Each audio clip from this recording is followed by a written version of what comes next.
নির্বাচন উপলক্ষে ছুটি পাওয়াতে ঢাকা শহরের মানুষ হুড়োহুড়ি করে কিন্তু গ্রামে চলে যাচ্ছে। গ্রামে যে যার জায়গায় যে যেখানে ভোটার সেখানে ভোট দিতে চলে যাচ্ছে। হ্যালো এভরিওয়ান, আসসালামু আলাইকুম। আপনারা সবাই কেমন আছেন?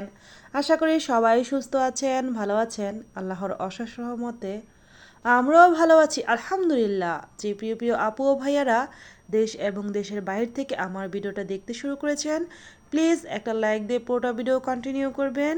আর যারা আমার চ্যানেলে আজকেই নতুন ভিজিট করেছেন, সাবস্ক্রাইব করে আমার চ্যানেলের পাশেই থেকে যাবেন। আপনারা আমার পাশে থাকবেন, আমিও আপনাদের পাশে থাকবো ইনশাআল্লাহ। সকাল সকাল চাপটি পিঠা আর চা দিয়ে নাস্তা করে নিয়েছি।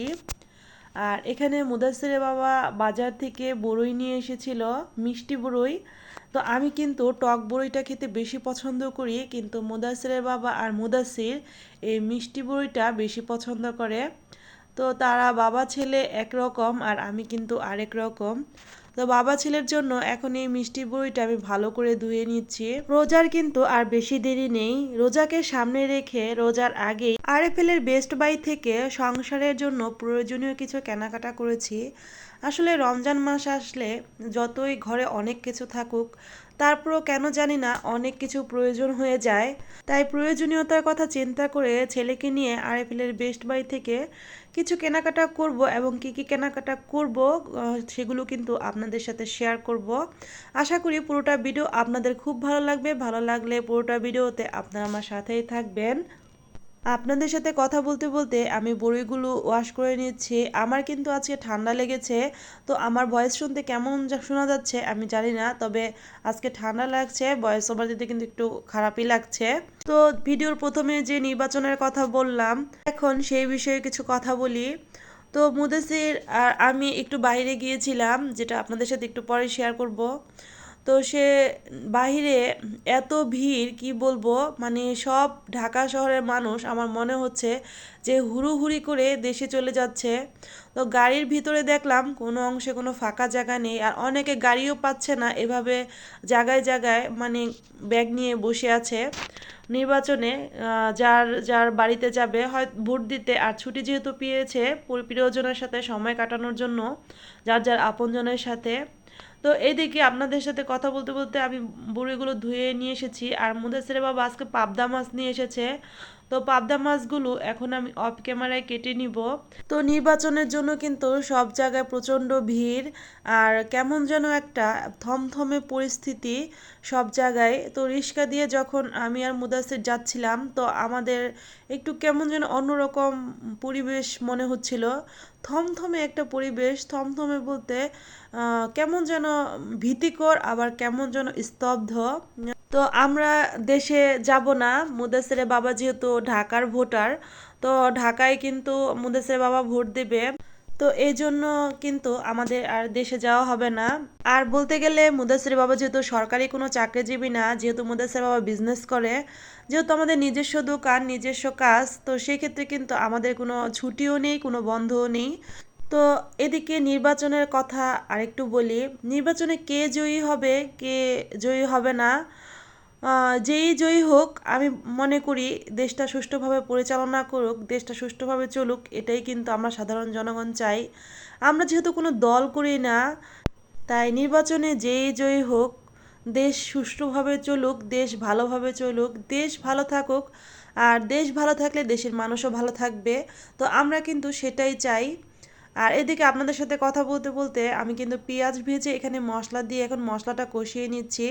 আর অফ ক্যামেরায় আমি পাবদা মাছটা ভেজে নিয়েছি। পাবদা মাছটা একটু ভেজে না নিলে আমার কাছে খেতে ভালো লাগে না। আর এমনি তো আমি কিন্তু বেশিরভাগই মাছটা হালকা ভেজেই রান্না করি। যারা আমার রেগুলার ভিউয়ার্স আপু ও ভাইয়ারা আছেন তারা কিন্তু জানেন আমি এভাবেই বেশিরভাগ রান্না করি। তবে অনেক সময় কিন্তু কাঁচা যে মাছটা ভাজা ছাড়া সেটা ওইভাবেও কষিয়ে রান্না করি। তো ভিডিওর এই পর্যায়ে এসে আমার প্রিয় প্রিয় আপু ও ভাইয়াদের কাছে আমার সে একটাই কথা, আমার কথায় ও কাজে যদি কোনো ভুল ত্রুটি হয়ে থাকে, প্লিজ ক্ষমা সুন্দর দৃষ্টিতে দেখবেন। আর আমার প্রতিদিনকার ব্লগগুলোতে আমার কথা দ্বারা কেউ যদি আঘাত পেয়ে থাকেন, নিজের আপনজন ভেবে আমাকে ক্ষমা করে দিবেন। আর এদিকে আপনাদের সাথে কথা বলতে বলতে আমি মশলাটাকে কষিয়ে এখন ঝোলের জন্য পানি দিয়ে দিলাম। ঝোলে যখন বলক চলে আসবে তখন কিন্তু আমি মাছটা দিয়ে দিব। অফ ক্যামেরায় আমি কিছুক্ষণ রান্না করে নিয়েছি, এরপর দেখেন বলক চলে এসেছে। এখন কিছু আস্ত কাঁচামরিচ দিয়ে দিব। আমার প্রিয় প্রিয় আপুরা কিন্তু মজার মজার রেসিপি তৈরি করে, মজার মজার পিঠা বানায়। আর আমার প্রিয় প্রিয় আপুদের মজার মজার রান্নার ভিডিওগুলো দেখতে কিন্তু খুবই ভালো লাগে। আর আমরা মেয়েরা রান্না দেখতে কিন্তু খুবই পছন্দ করি। আর আপনাদের সাথে কথা বলতে বলতে এখানে আগে থেকে ভেজে রাখা পাবদা মাছটা আমি দিয়ে দিলাম। তো এখন হালকা করে আমি একটু নেড়ে নিব, কারণ পাবদা মাছ যেহেতু নরম মাছ, বেশি জোরে নাড়াচাড়া করলে কিন্তু ভেঙে যাবে, আর ভেঙে গেলে মাছ কিন্তু একটু কাটা কাটা লাগে, সেক্ষেত্রে কিন্তু খেতে ভালো লাগে না। আমার ঠান্ডা লাগার কারণে আজকে ভয়েস ওভার কেমন যেন শোনা যাচ্ছে, তো আপনারা কিন্তু একটু ক্ষমা সুন্দর দৃষ্টিতে একটু শুনে নেবেন। আসলে অসুস্থ হয়েছে যেহেতু, তো করার কিছু নেই। আর এখন যেহেতু মাঝে মাঝে শীত লাগছে আবার গরম লাগছে, এই সিজনে কিন্তু সবার একটু ঠান্ডা আকাশে জ্বর হচ্ছে। তো আমার একটু ঠান্ডাই লেগেছে, তো তাতেই কিন্তু আমার খুব খারাপ লাগছে। এদিকে পাবদা মাছের ঝোলটা প্রায়ই হয়ে আসছে, তাই আগে থেকে কুচি করা ধনিয়া পাতা দিয়ে দিলাম। ধনিয়া পাতা দিলে মাছের স্বাদটা কিন্তু খুব ভালো আসে। এখন যেহেতু গরম চলে আসছে, তাই দিনটা কিন্তু বড় হয়ে যাচ্ছে আস্তে আস্তে। গরমের সিজন আসলে কিন্তু দিন বড় হয়ে যায় আর রাত ছোট হয়ে যায়। আর সামনে যেহেতু রমজান মাস চলে আসছে, তো আমি যেহেতু একদিন পর পর সন্ধ্যা 6টায় ভিডিও আপলোড করি, তো আপনাদের সুবিধার্থে কোন সময়ে ভিডিও আপলোড করলে আপনাদের দেখতে সুবিধা হয়, তো আপনাদের মতামত কিন্তু কমেন্টে জানাতে পারেন আমার প্রিয় প্রিয় আপু ও ভাইয়ারা। এদিকে আমার পাবদা মাছের ঝোল রান্না হয়ে গিয়েছে। আজকে আমাদের দুপুরের খাবারের মেনু একদম শর্টকাট ছিল, পাবদা মাছের ঝোল আর ভাত। মুদাসির আর আমি বিকেল দিক দিয়ে একটু বের হয়েছিলাম, তো আমাদের একটু প্রয়োজন ছিল, তো সিএনজি দিয়ে একটু দূরে গিয়েছিলাম। এরপর আসার পথে কিন্তু আরএফএলের বেস্ট বাইতেও গিয়েছিলাম। রোজা যেহেতু খুব কাছাকাছি চলে আসছে, তাই আগেই রোজা উপলক্ষে কিছু কেনাকাটা করেছি, তো সেগুলোই আপনাদের সাথে শেয়ার করব। তো বাসায় গিয়ে কিন্তু সব কিছুই শেয়ার করব আপনাদের সাথে। আপনারা কিন্তু আমার ভিডিওর সাথেই থাকবেন ইনশাল্লাহ। তো এই তো বাসায় চলে এসেছি, তো বাসায় এসে এখন কিন্তু আপনাদের সাথে আমি শেয়ার করব। আসলে অনেক কিছু কিনিনি, তবে যতটুকু কিনেছি প্রয়োজন অনুযায়ী কেনাকাটা করেছি। তো এই তো দেখেন এখানে ওয়াল হুক, এই ওয়াল হুকগুলোতে 4 কেজি অ্যাবজর্ব করবে, মানে এই হুকগুলোতে যে জিনিসটা রাখবো সেই জিনিসের ভিতরে 4 কেজি ওজনের জিনিস রাখা যাবে। তো সেটা বিবেচনা করে কিন্তু আমি নিয়েছি, আর সব কিছুই কিন্তু আরএফএল বেস্ট বাই থেকেই কেনাকাটা করেছি। তো সব কিছু আমি একসাথে বের করে নিলাম, এখন আপনাদের সাথে কিন্তু দাম সহ শেয়ার করে দিচ্ছি। রমজান মাসে ইফতারি অনেক কিছু সার্ভ করার সময় কিন্তু অনেক ধরনের বোল প্রয়োজন হয়, আর এই সাদা বোলগুলো আমার কাছে খুবই ভালো লাগলো, তাই নিয়েছি। বেশ বড়, অনেক বড় না আবার অনেক ছোট না, মাঝারি সাইজের। তো এগুলো হচ্ছে ইটালিয়ানো ইটালিয়ানো, এগুলো 130 টাকা করে নিয়েছে, এখানে 4টা আছে। তো ভিডিও করার পরে কিন্তু অনেক আপুরা দাম জিজ্ঞেস করে, তাই আমি যা দাম সহ বলে দিচ্ছি। তো এখানে 4টা বোল আছে, তো বোলগুলো কেমন হয়েছে আপুরা কমেন্টে জানাবেন কিন্তু। আর এই তো এগুলো ওয়াল হুকগুলো, এগুলোর মধ্যে একটা হুকে আমি যেটা রাখবো সেটা 4 কেজি রাখা যাবে।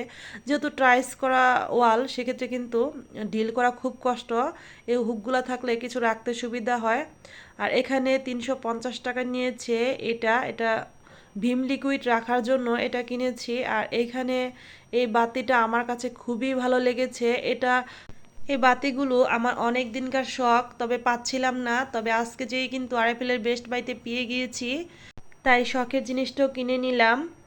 আর পেঁয়াজু বেগুনি বিভিন্ন ধরনের ভাজাভুজি তোলার জন্য এই যে এটা কিনেছি। তো এটা আমার বড় আছে কিন্তু ছোট ছিল না, তাই ছোট একটা নিয়েছি। এই ছোটটার দাম নিয়েছে 100 টাকা দাম। আর এটা হচ্ছে কিচেন অ্যাপ্রন, রান্নাঘরে থালাবাটি মাজার সময় অনেক সময় জামা কাপড় ভিজে যায়, আর রান্না করার সময় কিন্তু ঝোল বা তেল অনেক সময় জামায় ছিটা লাগে। এই অ্যাপ্রনটা যেহেতু র্যাক্সিন টাইপের, এই জন্য কিন্তু এটা আমি নিয়েছি। এটার দাম তো 265 টাকা নিয়েছে। আর এই বাতিটার দাম তো তখন বললাম না। এই বাতিটা আমার কাছে খুবই ভালো লেগেছে। এই বাতিটার দাম নিয়েছে 250 টাকা। তো এটা শখের জিনিস, শখ থেকেই কিন্তু কিনেছি।